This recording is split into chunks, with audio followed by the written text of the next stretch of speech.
Padraig, the Hero Dubai Desert Classic was a funny old week from a weather perspective. How are you feeling on the back of it there? It was.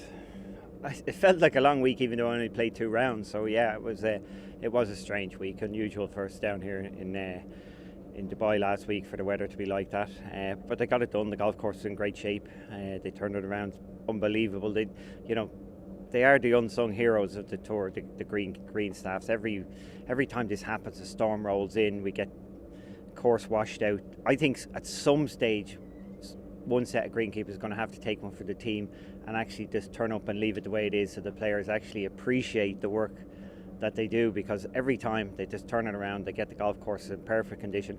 And you wouldn't have known, in Dubai that they had such rainfall.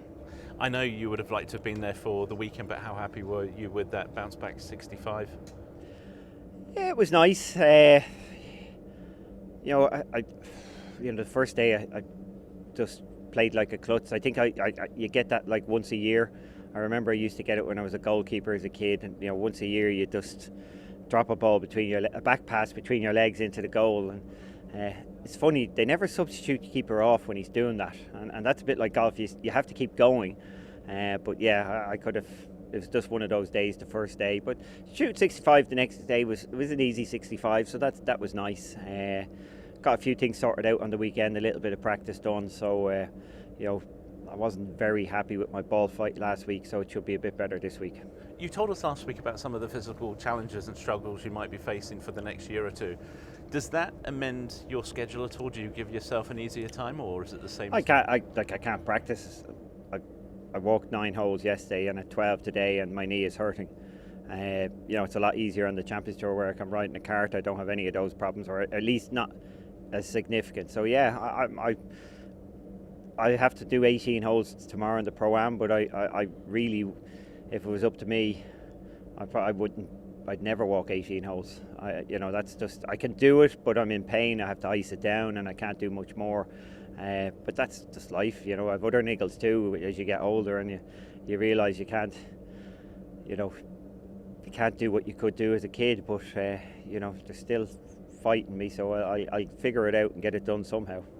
You managed to walk the course a little bit earlier. How's it looking? I know it's a little bit different from last year, but not too much. Yeah, it's extremely narrow. Easily the narrowest golf course I've ever seen. Even on the really tough driving holes, you've got 15 to 20 yards of fairway at most, about half the size of what you'd regularly see. So it's extremely narrow. They've obviously got heavier rough, that's a big flyer rough, and they've brushed up the sand. So once you miss that, you're where you used to be in hard pan, now you're in soft sand with going to be full of footprints and things. So it's not going to be tougher for the guy who hits it down the middle all the time, but God, if you hit 50% of your fairways this week, you'd be a straight driver of the ball. So it'd be interesting to see what it does to scoring. It will certainly make the average scoring much tougher. I don't know if it will change the top end, but they lent the par 4. I saw 13.